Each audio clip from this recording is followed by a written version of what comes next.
Thank you for tuning in to the Logic of God podcast. I'm Cody. I'm Gina. And I'm Ben. If you're returning, thank you for coming back. And if you are a new guest, welcome.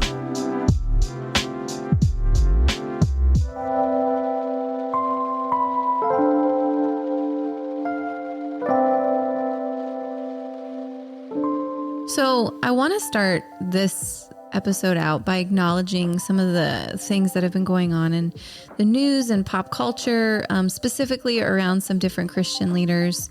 There has been, a huge scandal that has come out against one of the former Newsboys singers, who also was in DC Talk.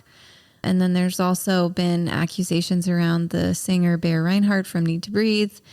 And I just feel like, based on the comments that we've seen on social media and just stuff people have said, like even other famous musicians that have left the church, they've deconstructed and they've made comments and statements on what has been declared or admitted or accused. I feel like we as a podcast need to come around our listeners a little bit and just say, like, if you are affected by these accusations and maybe are struggling. I know when Ravi Zacharias fell and it came out, Cody was rocked. Like, there were a solid 2 weeks of grief and confusion for him. Like, can I take what I learned from this person and still use it, knowing the horrible things that he's done to other people? And so I want you as the listener to know that if you're struggling with moral failures from these famous artists, maybe there's been songs that have drawn you really close to God, or maybe even convinced you to be a Christian. If you're struggling because of stuff that's coming out, we encourage you to reach out to us. I don't think there's a whole lot more lonely than deconstruction. Yeah, this process definitely, the Newsboys have connected with a lot of people. I remember growing up with DC Talk and the Jesus freak movement. And, that impacted a lot of people. That got a lot of people in the door for Christianity to start growing. And when something is that close to the core of your central belief or is what's drawn you in, like Ravi Zacharias that you mentioned, Gina, is like one of the reasons I got into apologetics and enjoyed apologetics so much. It was definitely ground shaking, something that close to the central starting point of your beliefs. Yeah. So if you're listening and also processing what's been talked about lately. Maybe it's, a personal trauma that has really connected with you here, and hearing these things has brought it back up for you. Or maybe it's just that the lyrics of their songs, or even, a worship concert that you attended or something like that, really drew you in and convinced you that it was safe to believe and be a Christian. Like if you're struggling with that right now, please reach out and don't go through it alone. I find personally that when people deconstruct alone, they're much more likely to walk away from their faith. And if you want to fight for your faith, we want to fight for your faith. So reach out, even if it's just for prayer, because we're here for you and we love you and we are praying for you. And now, should women wear head coverings? Okay, Hunter. You threw this one at us, with the caveat just to make us more controversial. But there's this big movement. I think this is part of why it's controversial. So there's this big movement called like Berean culture in Christianity. And one of the popular subjects is wearing head coverings in this Berean lifestyle. I personally don't really align with that lifestyle, but I can see why it would be kind of controversial. So I believe that's 1 Corinthians chapter 11, starting at verse 4. Every man who prays or prophesies with his head covered dishonors his head, but every woman who prays or prophesies with her head uncovered dishonors her head. It is the same as having her head shaved. For if a woman does not cover her head, she might as well have her hair cut off. But if it is a disgrace for a woman to have her hair cut off or her head shaved, then she should cover her head. What in the world is Paul talking about here? Seems very weird. Should women have head coverings? Hunter asks. Oh, but one of the most confusing things that people generally kind of gloss over is in verse 10. It is for this reason that a woman ought to have authority over her head because of the angels. Oh. What on earth is that about? Context matters. So we got to go back in time for this to really make sense. We need to know what's happening on the culture, what Paul is actually referencing, why head coverings would be important, and why the heck are we talking about angels in any of this?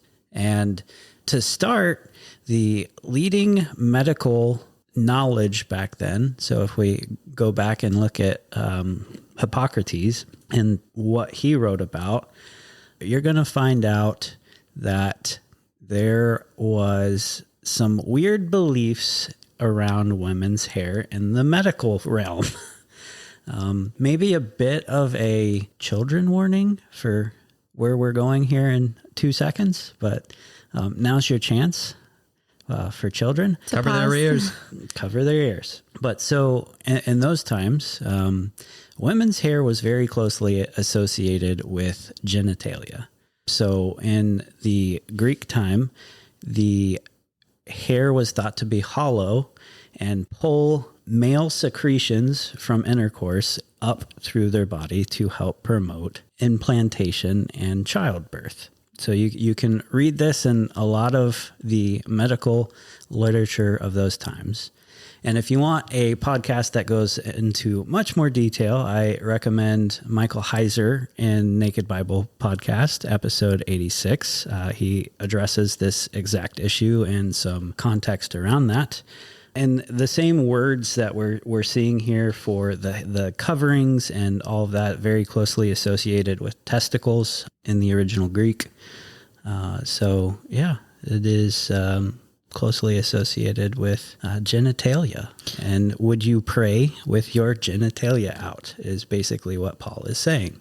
But what does that have to do with angels? And what does that have to do with now? That's why it seems super ridiculous to us now. But like if you look at medical advances through the times, bloodletting was a thing before, and that just seems absolutely crazy to us now. This is similar to that. Medical knowledge at the time was not where we're at today. The beliefs that they had are not the same as today. And there's a lot of context that needs to be known when doing research and biblical study. So take that, Hunter. Thanks for the lack of controversy, Cody. I'm sure that answer will not make anyone mad. But yeah, so basically with the angels too, add the note, because that is very connected into the divine council, and Paul being a Pharisee and, around the Second Temple period, they're very aware of the major falls of mankind throughout history. The flood being connected to the Nephilim, the Tower of Babel being connected to trying to restart that bloodline, and the Enochian Watcher literature. So that all comes into play here. I think it's unnecessary to wear a head covering, but I do think if you're like a woman in prayer or in mourning or in a holy place, it's fully acceptable if you choose to wear a head covering. I think it's a really precious act of devotion to cover your head in the presence of the Lord, but it's not because I believe that hair is genitalia. No, and there is a measure of reverence that I think especially the Western culture has lost for going to God in prayer. Even growing up, you had this idea of kneeling at the foot of your bed to pray. And I don't think that's a very common practice anymore. And the reverence around going to meet God is not there. Even in communion, I don't feel like the reverence of, 50 to 100 years even is the same that it is today. And we lack a lot of that. And also, to be clear, this isn't that Paul was confirming from a biblical perspective anything that Hippocrates was saying. It's that there is a general cultural understanding. And if a person were to pray with their head uncovered using the language, we all know what that means now, but using the language of the Bible to pray with your head uncovered, it would mean something to that person. And as we've talked about in other episodes, what you mean when you do something is almost as important as what you do. As an example, if a woman in the 18th century were to walk around showing her ankles, that would be a scandal. Yeah, there's prisons in Florida that still exist. They're not functioning prisons, but there's one in St. Augustine we visited, and their female inmates were arrested for showing too much ankle or too much shoulder. And so, yeah, in the cultural context, if a woman was being flirtatious and more aggressively so than she should be, and she shows the ankle, that means something. However, for a Polynesian woman, like a lot of her body was showing. And C.S. Lewis even makes that comparison, that there were Polynesian women who would be supremely unchaste by the standards of Europe, but were very chaste for their time. They were not having inappropriate relations with men, and they existed in the context of their culture being the chaste that was expected of them there. And we need to focus on the spirit of what he is saying. The idea that we need to be reverent and respectful where we are, and in the best way that we can be. Not that he's affirming Hippocrates' theories, but that everyone would have been thinking about that as they're going about their routine, prophesying and praying. And Paul is saying, in this culture that we're in, you need to show respect to God with the understanding we have now. Yep. The verse that I love that I'll leave you with as a woman is 1 Peter 3:3-4. Do not let your adorning be external, the braiding of hair and the putting on of gold jewelry or the clothing you wear, but let your adorning be the hidden person of the heart with the imperishable beauty of a gentle and quiet spirit, which in God's sight is very precious. If you're covering your head, it's because you're saying, I don't care how I look before God. I'm humbling myself to the point where I'm covering those things in myself that I would normally let others admire for my beauty.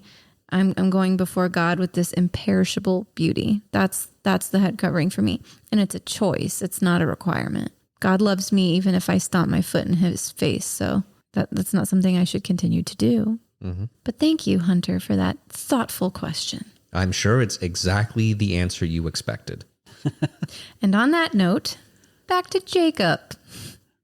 Genesis 32. So is there anything you want to lead with before you jump into some of these thoughts? I know like Cody had some major aha moments with this chapter, so I want to make sure that you like set the stage the way that you want. No, so I mean, since we've been jumping in between episodes here, like so we ended Genesis 31 with Jacob and Laban making a pact that they're not going to attack each other. So that is like the leading up to this moment. I think that's the only context that we need to remember for what continues on here. More or less. So Genesis 32, Jacob went on his way and the angels of God met him. And when Jacob saw them, he said, "This is God's camp." So he called the name of that place Mahanaim. Mahanaim. Hold up. Did you just try to blitz angels showing up in the story past me in that reading? What's going on here? Yeah, I mean, it starts off boldly. Well, and the first verse here to me, like it is so out of place for previously what we just read into, and then it's just this one verse, this one sentence, basically of there's angels in camps, and then it continues on in verse 2. It doesn't even seem like they care about it. So, like this one verse stands independent of pretty much any other context surrounding it. So, yeah, it stood out to me quite a bit. It's interesting to me because instead of the angel of the Lord, it's the angels of God. So this is clearly different. Yes, the actual Hebrew is malaki. It is the plural for malak, for messenger, for angels. Angels are usually referred to as either malak, meaning messenger, or ben Elohim, son of God. So those are the two words or phrases used to describe them, and that's what's being used here. It's plural. So there's more than one angel here, enough that it seems like it's a camp. And he's amazed because there's an exclamation mark here, and he has to name the place again like he did when his rock pillow was erected as a pillar. So to me, this is notable. Also notable that he saw this miraculous grouping of angels and yet became super downtrodden halfway through this chapter. Like, it's hard for me. Like, I know that I've interacted with God, but I've never seen a camp full of angels. And so I feel like it's kind of weird, but also like comfortingly human for Jacob to see this and then like still feel like he's probably beat. Yeah, it's weird and that's why it seems so disconnected to me because, he sees these camps of angels or camp of angels at, Depends on how you interpret this, whether it's, one camp of angels and his camp or two camps of angels. But anyway, you see that, and then it goes directly into him worrying about meeting his brother. Like, okay, there's tons of angels. And in Jewish tradition, one of the, in the more common Genesis rabbah, it has the camps, meaning like the word here is, it was no less than 600,000 in a camp. Like there's something about angels assembling, there would be no less than 600,000. So the writer of the Genesis rabbah, it's like there's 1.2 million either beings or angelic beings or a mixture of angels and Jacob's camp, all in this area. So how does he go from that to being scared of Esau? Yeah, I would say that kind of depends on why the angels are there, because it doesn't seem like the angels follow him. And it sounds like there is some different tradition surrounding their purpose for being there. Oh yeah, there's lots of Jewish tradition on this one, Mm-hmm. all varying. So what do you trust? Like, how do you make up your mind about the point of is it just coincidental? Do we throw these two verses away because it's not really relevant? Like, what can we learn from this? Because it feels meaningful. It's one of the few times that mankind gets to witness such a large quantity of angelic beings. Yeah, so a lot of the Jewish tradition connect this back to when, the Jacob ladder, he saw the gate to heaven and angels ascending and descending. And they connected it to the geographical locations of the land that he was in before and the land that he's entering, the promised land. So there is the angels that accompanied him in the land of Laban, where he was at during that time, meeting with the secondary camp of angels that is the geographical angels or beings of the promised land. So these two camps meet together, and that is one interpretation. And that makes sense to me in a divine council worldview mentality, that these geographical, God-fearing, God-serving angelic beings are meeting together in those regions. I have a question. Is that okay? Do you have something to say? Okay. So my question here is, if so many angels are convening, is this a sign that God is preparing for some sort of spiritual war that we are not privy to? Like normally when there's big groupings of soldiers, which I would argue kind of this, what it sounds like since it's a camp, is this military activity? Yeah, I mean, it could have been like the context with Laban directly before that is fitting, because Laban was pursuing his household idols and gods, pursuing, the chosen of God. There could have been a war there. As we'll read later on, Jacob is fully expecting pushback from Esau. And there's some interesting interpretations for Esau's spiritual play and different angelic beings that we'll talk about later. But it does seem like there's an aspect of warfare to it, but also other Jewish tradition is just like, this is Jacob following the covenantal plan. He's entering the promised land. There's like this celebration of angels. They're all, happy that he is pursuing the path of God. So I think from my perspective, and I could be wrong because this isn't the most well-researched I've ever been on any subject, and it seems like this is a very rich area of the Bible with a lot of people who have a lot to say on it. From what I can see, there are two things that we can kind of potentially reason as to why the angels are here. The first, and I think probably the most reasonable, is we were told in the previous chapter, God warned Laban not to say anything to Jacob, good or bad. Effectively, he's saying, don't threaten him, don't do anything, don't hurt him. And Laban makes it very clear, I could hurt you. I totally could. I could destroy you right now. And he brought a significant number of men with him. And it's possible that the whole reason this host of heaven showed up, and indeed is now only visible to Jacob now, he couldn't see them before and now he can, is effectively God saying, I have your back. I had your back. Greater is the army with you than the one who is in the world, basically. And so Jacob finally understood, and he saw just how much God had given to him to protect him. That's one possibility. And I think, honestly, that's the one I lean toward. The other one kind of goes into what we discussed last time with the book of Jubilees. Jubilees doesn't have much to say on this or even on the wrestling with God incident that we'll be talking about in a little bit. It is almost silent on those things. It's bizarre. It basically says, yeah, there was Laban, chased him, they separated, and then Jacob continued on. And you would think that these big events would be covered in a commentary like Jubilees, but it's not. The one thing it happens to say in this area as a commentary on this event is the fact that this was the land of the Rephaim. So, bearing that in mind, it's possible that the whole reason the heavenly host showed up to protect Jacob was in the event that the Rephaim tried to step in and destroy him. That's another possibility. It could be a combination of those two explanations. It could be one of them. It could be none of them. But I think I'm most satisfied personally with the Laban one. The idea that God had sent an army to protect Jacob he couldn't see. But that army is leaving him now. And I think that's actually one of the reasons why he feels scared. Because now he's made aware of the fact, one, Laban even told him, God told me not to do anything. But now he's going to see his brother, and his brother had threatened to kill him. And also, I do think that he bears some measure of guilt now. Not that there is any moral guilt necessarily, but I do think he fears his brother because he knows he did something that kind of was underhanded to his brother. And he left on terrible terms with his brother. And now he doesn't really know what to make of what's about to happen.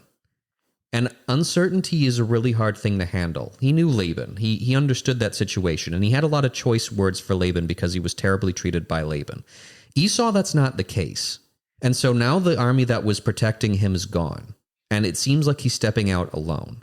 Well, he sheds his people one by one, we'll get into it, but I mean, I see the reason there. I mean, it makes sense to me.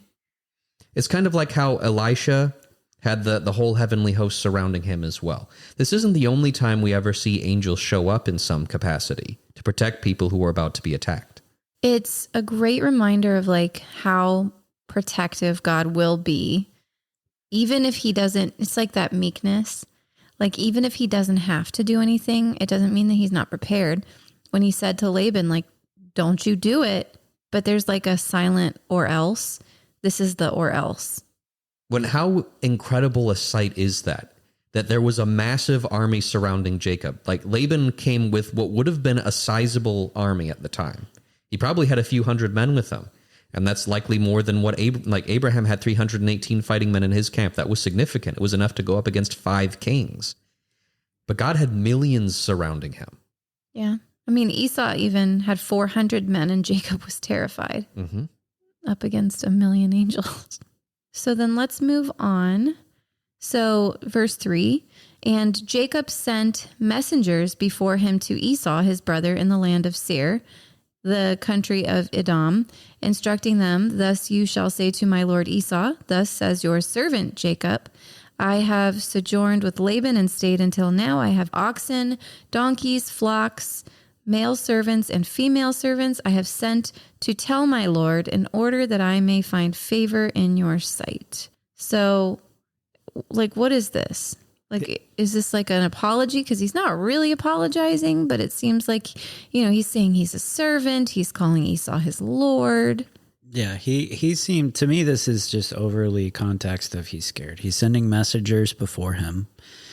So he's not even going. He's saying that he was a sojourner here. He has no possession, no home. He's not a lord himself. He's a wanderer in this, and he's calling Esau lord. He's trying to butter up Esau here. Even though Jacob was legally entitled to the material inheritance, double portion, no?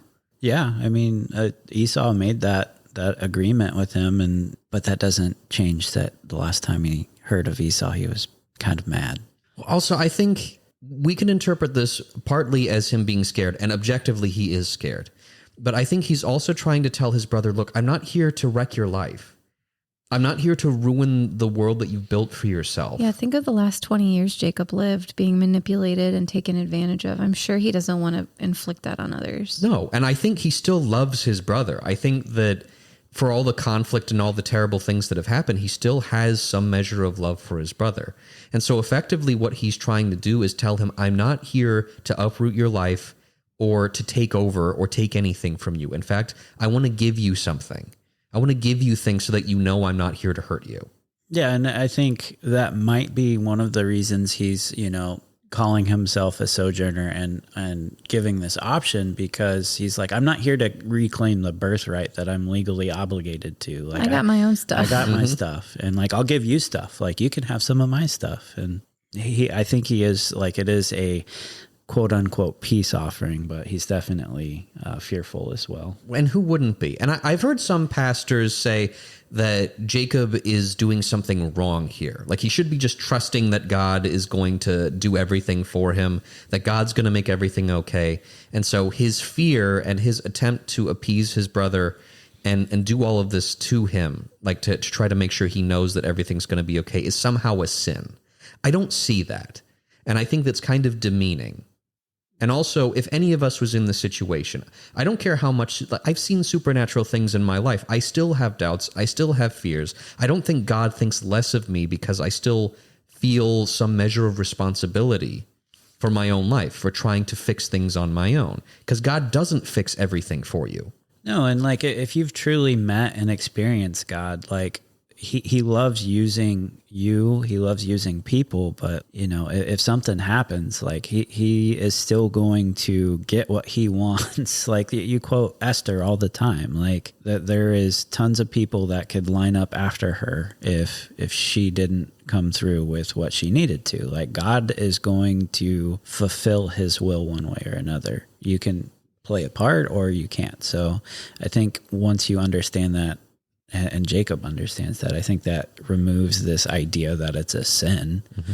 So, verse 6, and the messengers returned to Jacob, saying, we came to your brother Esau, and he is coming to meet you, and there are 400 men with him. Then Jacob was greatly afraid and distressed. He divided the people who were with him and the flocks and herds and camels into 2 camps, thinking, if Esau comes to the one camp and attacks it, then the camp that is left will escape. So he's like, oh, instant war. Yeah, and that's the context of the 400 there. Like, apparently in the A&E times, 400 was very a common of a marching party. Like, you're preparing for battle, 400 would be like a legion or whatever you want to call it of that time, and that means you're ready for war. So I think he's right to be scared here. Esau seems to be at least protecting himself, and Esau's probably on the opposite end. Like, is Jacob coming back to forcibly take what I have here? So Esau is probably running through similar things in his head. Could also be kind of a mind game, because Jacob sends this humble message, and Esau could have received it like, okay, cool, whatever. But he's like, I'm going to protect myself, but also be open to it. But this is a strong, aggressive message. I don't know that Esau fully understands the message he's sending. From everything that we've seen from him, he's a very passionate, emotional man, and he really doesn't think things through. Like, when his parents make it obvious that they don't like his wives, he's like, well, then I'll just get some Ishmaelites. I'll get like more wives. That'll solve it. That'll make you happy, right? Their family. And like, he sells his birthright for a bowl of soup. Like, the man does not think things through very well. And we see eventually when Jacob and Esau meet up, he doesn't understand at all what Jacob just went through. He's like, dude, I love you. Like, we'll get to that. Yeah. I don't want to spoil too much because it is a very emotional, beautiful moment. But like, I don't think Esau gets it. I think he's like, I want to just build up a big old party. We're going to go over see my brother because I haven't seen him in like 20 years. It's crazy, bro.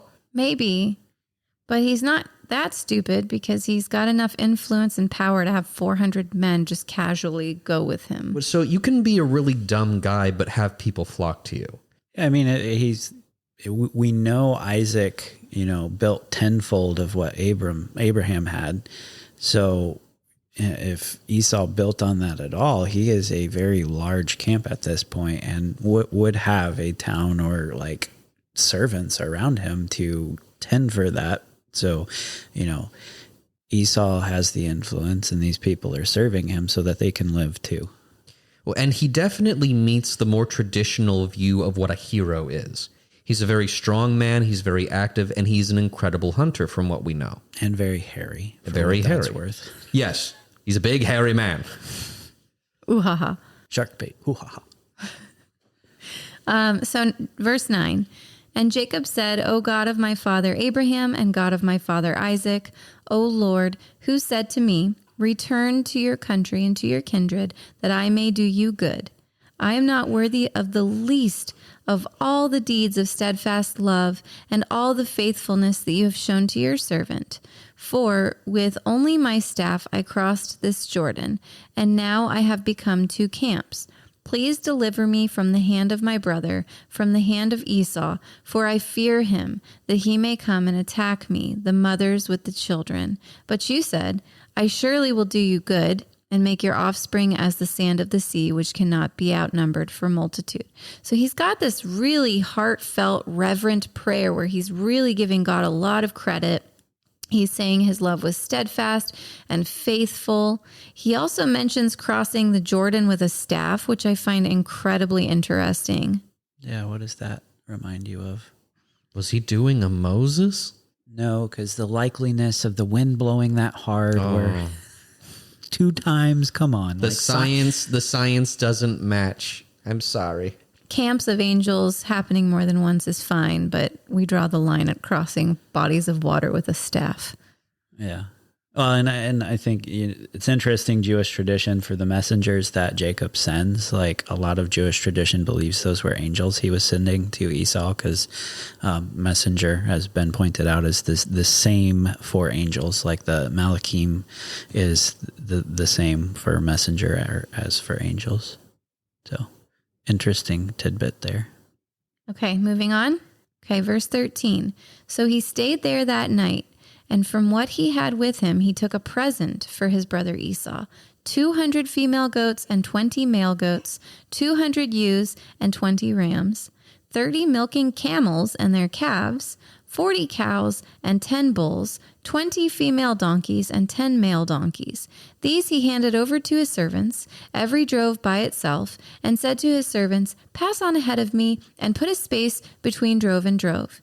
He instructed the first, when Esau, my brother, meets you and asks you, to whom do you belong? Where are you going?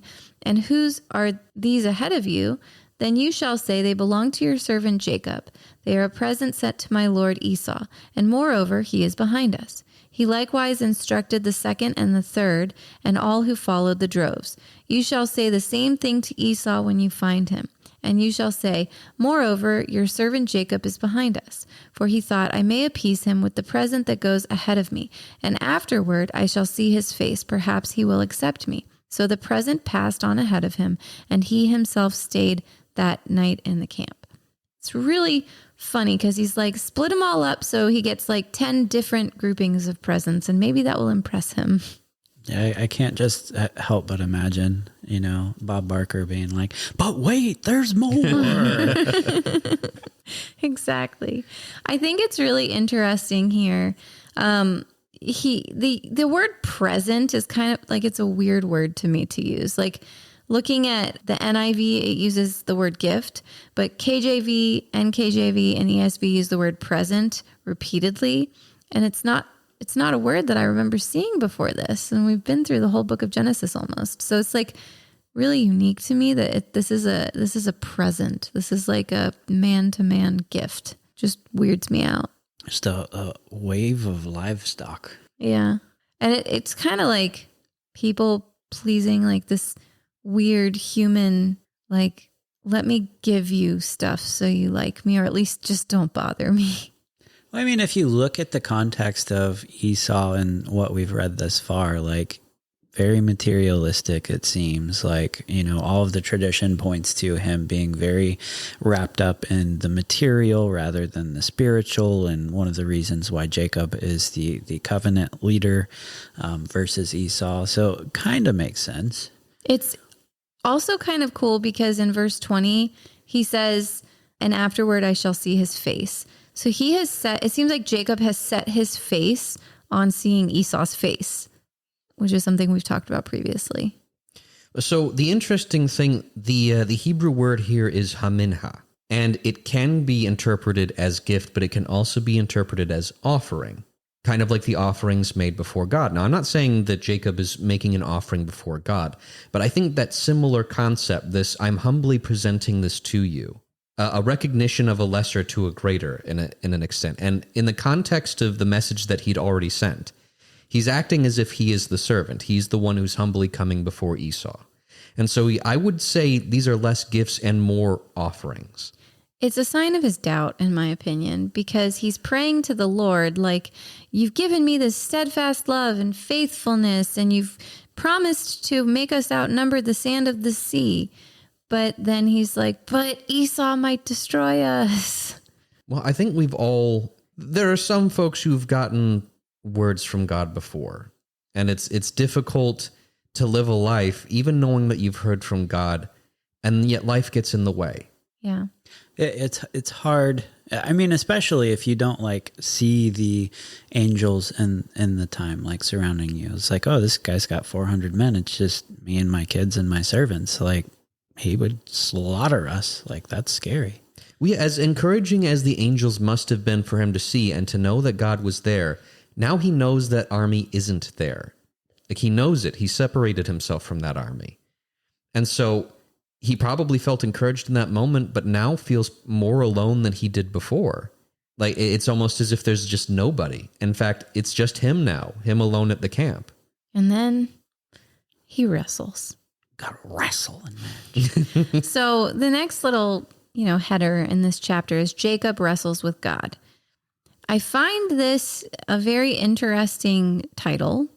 It gives context to what's happening, but this section was very confusing for me to read the first couple of times because there's a lot of nuance. And I know Cody has prepared quite a bit on this section, but we'll get through some of the scripture and then we'll talk about what's happening. So verse 22, the same night he arose and took his 2 wives, his 2 female servants, and his 11 children and crossed the ford of the Jabbok.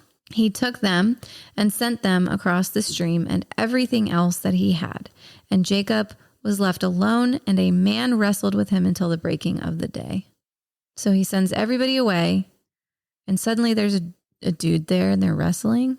Yeah, so he's emptied himself. He's alone. He's in solitude now, and in this place called Jabbok, and his name's Jacob, and he's getting ready to wrestle, which is another play on Jacob. You have this like this pyramid of, well, it would be a triangle, not a pyramid. Trio of, this poetic wordplay of, Jacob being alone with himself, and then, the divine being shows up. I mean, scripture already is, the header. I guess that's not scripture, but, wrestles God. But like, if you don't read that header, or maybe you have a Bible that doesn't use that header, like, who's this guy? Like, what is happening? Why, like, suddenly he's alone and then he's not alone? So I think with the way that this is phrased, it says a man wrestled with him. This doesn't seem to be something that Jacob instigates. It seems as if a man enters this camp and literally wrestles him. But at some point, Jacob realizes this isn't a normal man. In fact, he probably figured that out very quickly. Yeah. So, I mean, the verse that talked about verse 24, and Jacob was left alone, and a man wrestled with him until the breaking of the day. So they wrestled all night long, like a solid 12 hours of wrestling. And then verse 25, we move on. When the man saw that he did not prevail against Jacob, he touched his hip socket, and Jacob's hip was put out of joint as he wrestled with him. Like, what? I think the language is so funny and interesting here. When the man saw that he did not prevail against Jacob. So basically, when the man saw that he wasn't going to win, he took out Jacob supernaturally. And I think the fairer translation is when he saw Jacob didn't give up. Exactly. Yeah, I think that's like everybody has this idea that, I've heard it preached on is like you battled God and he won. What? No. Like, and I think there is just reason to think this is a theophany, and we'll get into those explanations, here in a second. But, you have this idea that Jacob is completely humbling himself. He is fully prepared to give away all of his stuff. He sent it to Esau.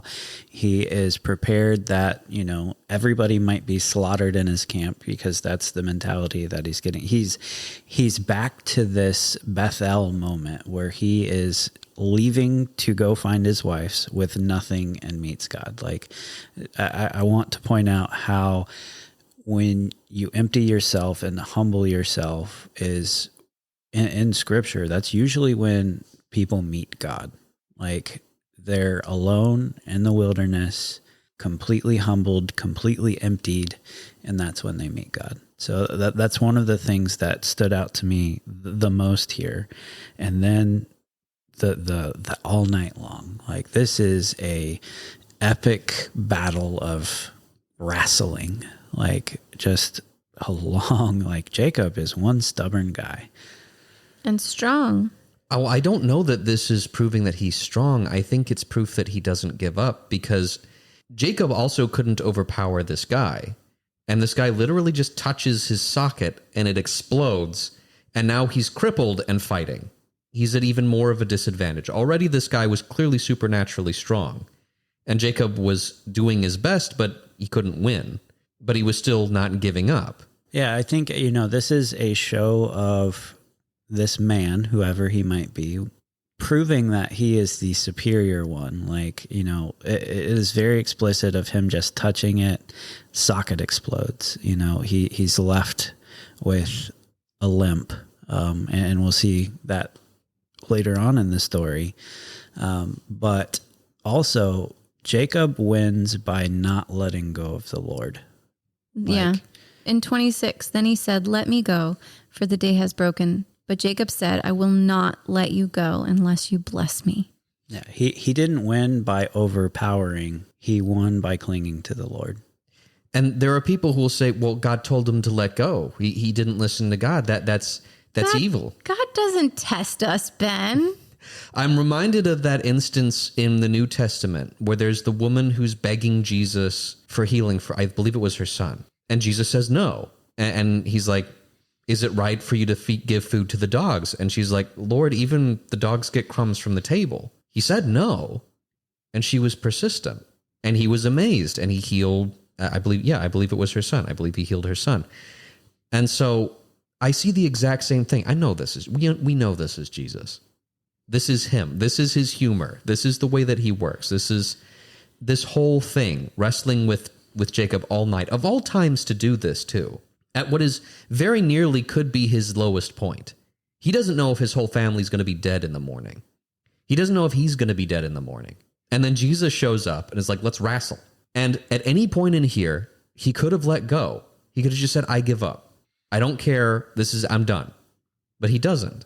Well, and it's really funny to me because the man says, let me go. And then Jacob wants the blessing. He's like, I'm not going to let you go unless you bless me. And then in the next verse, the man's like, well, okay, what's your name?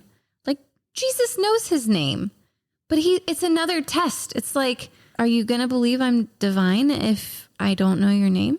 And that's exactly what this is. Like, I think people glaze over that this is a test, and it's not a test of, will you listen to everything? Will you struggle with me? Will you strive? Like, one of the words here for wrestling and the name change later is striving. Like, are you going to strive with the Lord? Like, are you going to pursue the Lord? Are you going to continue struggling with what he says? Like, there's nothing in the Bible that says we cannot struggle or question what he says. And you see it all throughout scripture of, characters like Job, this story here of us not knowing exactly what God has planned and struggling with it, but still pursuing, still hanging on, still grasping to the Lord till we get that blessing. And I think I think Jesus in this story appreciates that and highlights that's one of the highlights of this story is, the persistence of, even if I tell you no, like it still could be a test. Like it is, how far will you go to chase me? Like, are you just going to take a no and that's it? Like you just give up because, this one little thing got in your way, like whether it's me or whether it's some other person getting in your way. Are you going to stop pursuing me just because you were told no? And you won't always be made whole after that pursuit. No, he walks with a limp. He walks out of there limping. As a reminder for the rest of his life that he wrestled with God, as if he needed a reminder, and yet I do think he needed it. So then, the man says, "What's your name?" And he said, "Jacob." And then in verse 28, then he said, "Your name shall no longer be called Jacob, but Israel, for you have striven with God and with men and have prevailed." There is so much there. Just the fact he asked, "What's your name?" Jacob. And he's basically saying heel grasper, supplanter, grabber. And that's literally what he's doing. The irony of that moment. It's not just that he's being tested. And I do agree. He's probably being tested in that moment too. But he's basically saying, what are you doing right now? It reminds me so much of the New Testament story of the woman who crawls on the ground through a crowd just to touch the hem of Jesus's garment, just to reach his heel. And like Jesus blessed her and showed her love and compassion. And I think when we are grasping is when we meet God sometimes most compassionately. And this is a loud way of doing it, but there are humble ways of doing it. I think of Buddy. Buddy, if you're listening, like these verses are for you. Yeah, I think contextually, I think we can even put an image to this. Basically, Jesus is standing there, and there is a horribly tired, horribly beaten up, but still holding on Jacob, and he's grasping God's heel. And he asks, "What's your name?" He says, "I'm Jacob." That's not what you are anymore. I will make you something more than that. I think there's so much to this as well. Like if we look in Revelation 2:17 says, "He who has an ear, let him hear what the Spirit says to the churches. To the one who conquers, I will give some of the hidden manna, and I will give him a white stone with a new name written on that stone that no one knows except the one who receives it." So for those being saved, like Jesus is going to give a new name. Like this is the idea that you are going to be given a new name by God, and that's what you and him share together. And we have the story of Jacob being transformed into Israel here. And this isn't the first time that God's changed names, and we've known it through history. But, you are what God says you are. And I think there's so much power in that. Should I move on in the verses? Yeah, because the next one, because then Jacob asks. Then Jacob asked him, "Please tell me your name." But he said, "Why is it that you ask my name?" And there he blessed him. So wait, being renamed wasn't the blessing? Or is he getting a double portion? Is he? You tell me. Well, he didn't get it from his daddy. Or did he? Well, and this blessing isn't stolen. It's not a cheat. This is something that is entirely his. And it's not given through an intermediary. It's given directly by God. And I think what's also very interesting is the name that he's given. When you look at the naming conventions of the angels that we see throughout the Bible, and even in some of the outside resources, but just focusing on the Bible, we have Michael, we have Gabriel, we have Azazel. They're all 3-syllable names, all ending in L. Michael is who is like God. Gabriel is God is my strength. Azazel is God is mighty. And then we have other names like Raphael and Uriel and Phanuel in some of the deuterocanonical books, however much weight you give to those. But the naming convention that we get for the angels we do know exist follow that pattern. And so the name that God gives Jacob is Yisrael. You can interpret it that two different ways. There's the one way in which God gives, where he's basically saying, you are the one who has persevered with God, and you have succeeded. You have come out on top. But then removing that name from that scenario, just by itself, it's God overcomes. And when you put that in the context of the history of Israel, one, the nation of Israel is always struggling with God. Always. It seems almost like it's something they're destined to do. And yet through that struggle comes the eventual salvation of the world. God overcomes. He overcomes the grave. He overcomes sin and death, and not just for Israel, but for the whole world. And so I think it's incredibly profound. God is basically making Jacob, one, a son of God, but two, the Son of God will come from him. You got anything else on that one? So on Jacob asking his name, like Jesus here never says his name. And like, I don't think we truly know the divine name of Jesus. Like Jesus was his human name on earth. You know, we have all of these, you know, known by the word of the Lord, the angel that is Yahweh, like the angel of presence. And you know, scripture to back this up in Revelation 19, John is describing the vision of meeting the Christ in all his glory. And in 19:12-13, it says, his eyes are like flames of fire, and on his head are many diadems. And he has a name written that no one knows but himself. He is clothed in a robe dipped in blood, and the name of which he is called is the Word of God. So, like, I don't think we know Jesus's true name yet, and I think it's something like that. You have this idea of the word here, and like the logos, like the Greek word here is logos, and all of that encompanies in that Greek thought, the philosophical thought. Like it is the wisdom that started the earth. It is everything that we are created from and through and for, and like logos encompanies a lot, but we still don't know the true awe and power and understanding of the name of God. And yet we can still bear the name of Jesus. So well, he's mercifully given us a visual, but like, we say this all the time. There is no way for us to comprehend the vastness and gravity of the heavenly places. Like we can't handle it. If God opened all of our eyes to see the camps of angels in the skies, like we would think that we were losing our minds, and most of us probably would. Like I don't think that we're really mentally equipped to cope with the idea and the knowledge that comes with, you know, what's outside of this planet. Well, and like Enoch, so first Enoch here, like kind of hints at this, and like in first Enoch 14:20-21, it to paraphrase a little bit, not read the whole thing, no tongue of flesh is able to speak it, and no human heart can conceive it. Like the idea behind the name of the Lord, it's inconceivable. Like, and I think this is like one of those things like words can't describe until we can truly speak the word of the Lord in our glorified bodies. The power of the name Hashem, it's one of his names. Just the fact that it is the name, it's a name we don't know, but it's a name above all names with more power than the concept of power allows us to know. It's interesting to me that the man wants to know why Jacob is asking his name, and then like immediately blesses him. I think that's more of Jesus's humor. Why are you asking?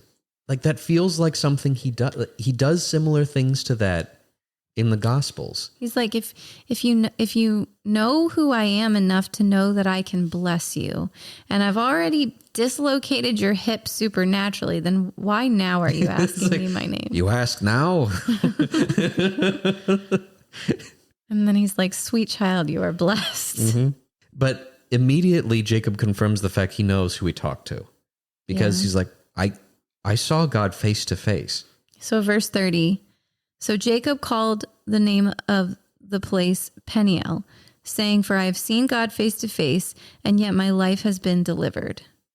Now there's Jewish tradition around this that tries to walk around the idea that he saw God face to face. Tries really hard.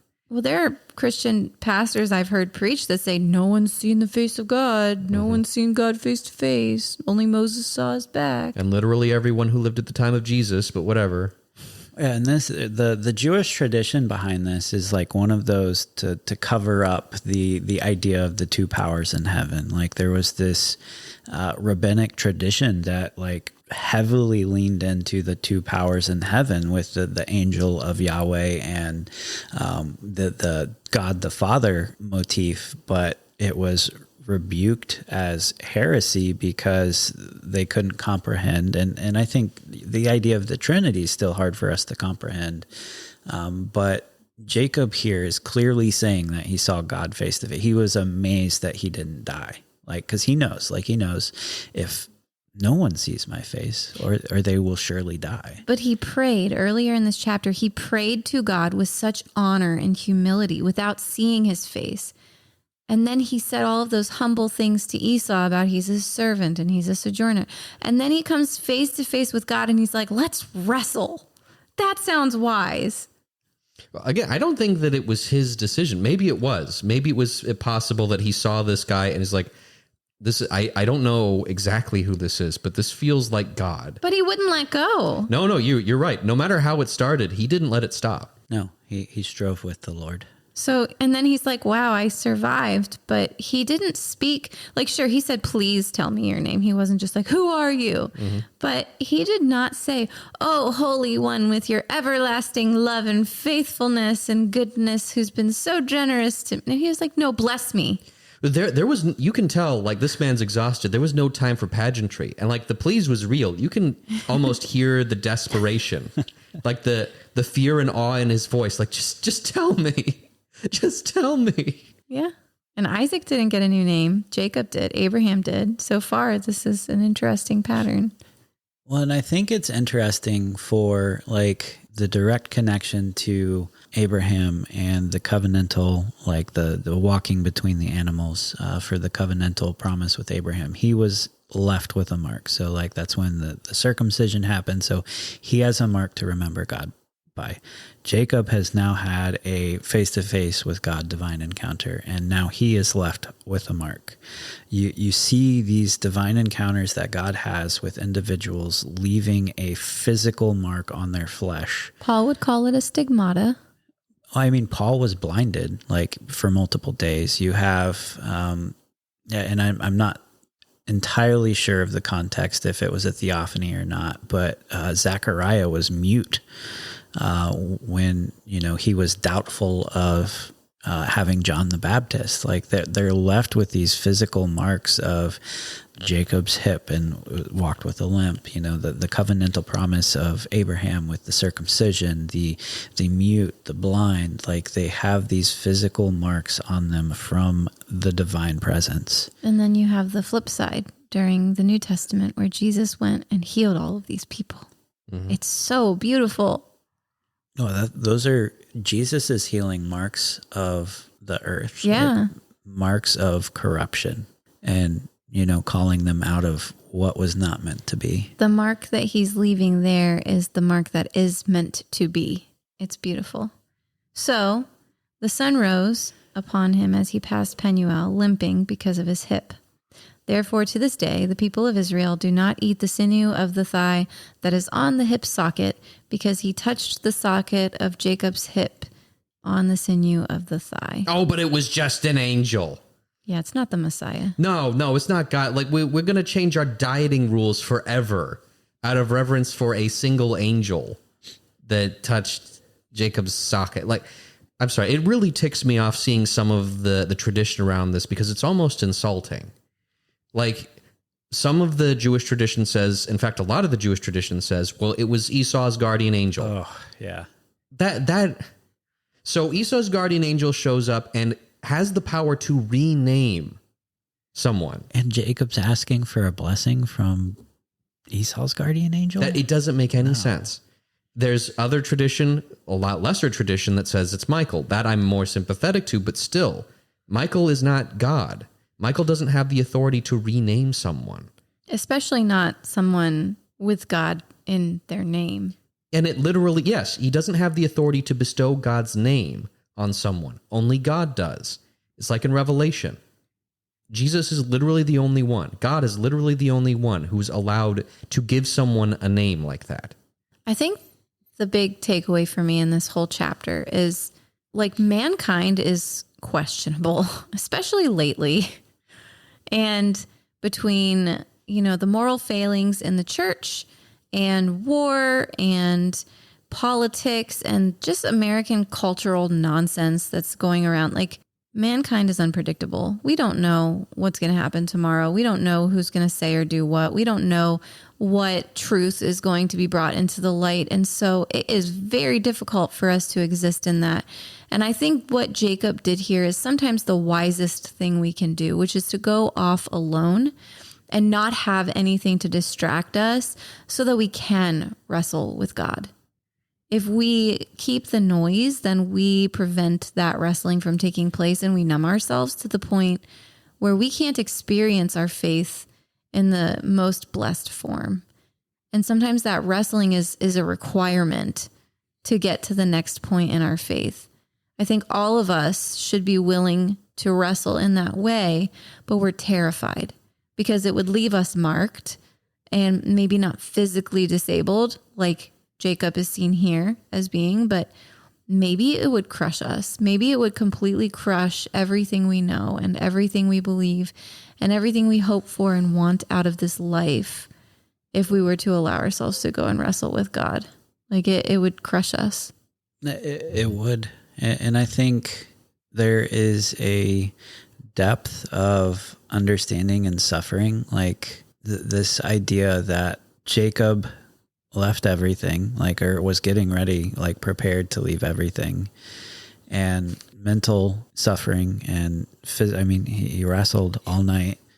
So there's this physical exhaustion, and then is marked for the rest of his life from this wrestling with the Lord. I don't think we can come to and be respected by the Lord if we just sail through life trying to take the easiest paths that we can, not ever challenging ourselves to know more about God, to pursue God as hard as we possibly can, even if it means we have to wrestle with him, with his commands, with his ideas for our life, to wrestle with him, but strive with him in that.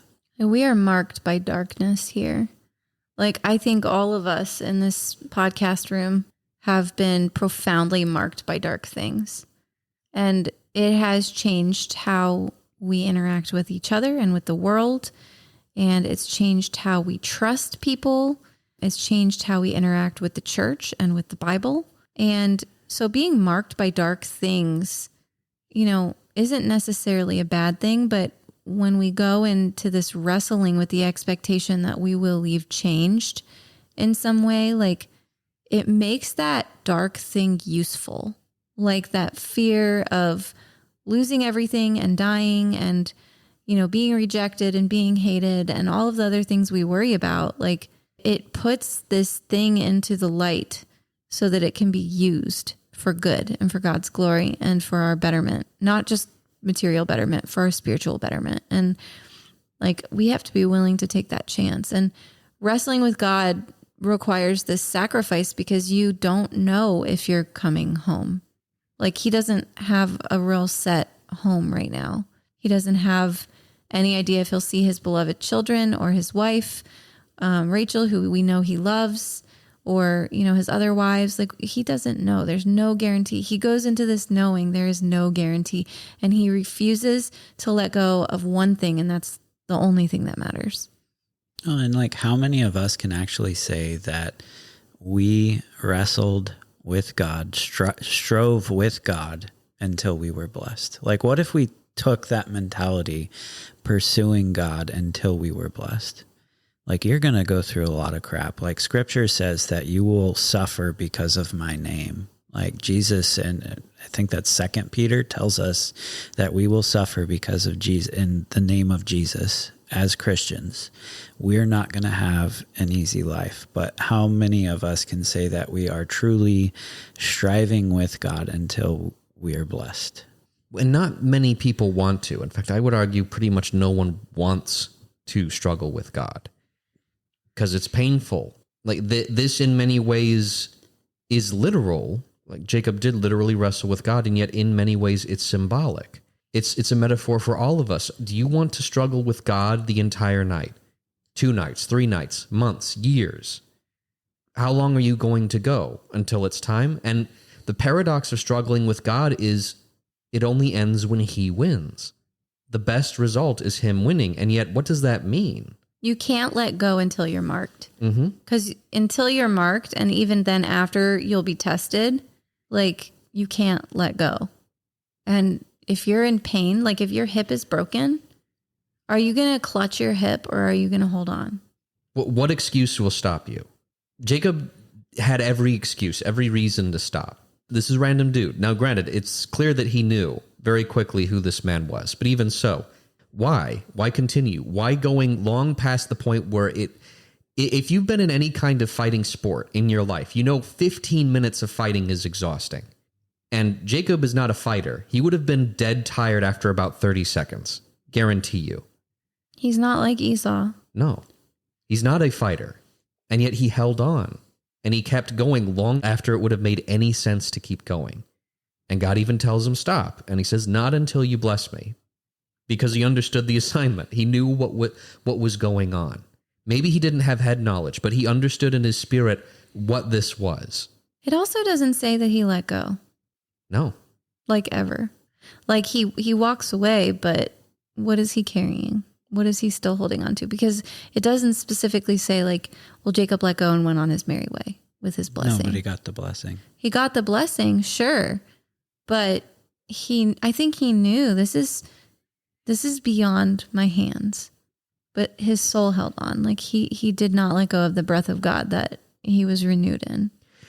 But just teasing it out a little bit more, like we've kind of hinted at, this was much longer than a human being has the ability to hold on to. Mm-hmm. And yet he did this all night. 30 seconds in, he would have been exhausted. Yet he held on all night.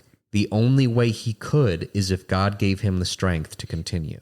And yet it was still on him to let go. He still felt pain. He still felt exhaustion. And yet God empowered him to continue. And like, if you're in a fight, like if you get jumped, if you're like alone in an alley and some dude jumps you and like instigates a brawl, are you gonna try to get away from each other? Like if you both pull a knife on each other or are punching each other straight in the nose, like you're both gonna want to get away. Like it doesn't sound like Jesus was like trying to get away. No. Like he's just like, I'm in it. Let's wrestle. Like you work out whatever doubt you've got going on. And like, I'm here when you're done. And it took all night.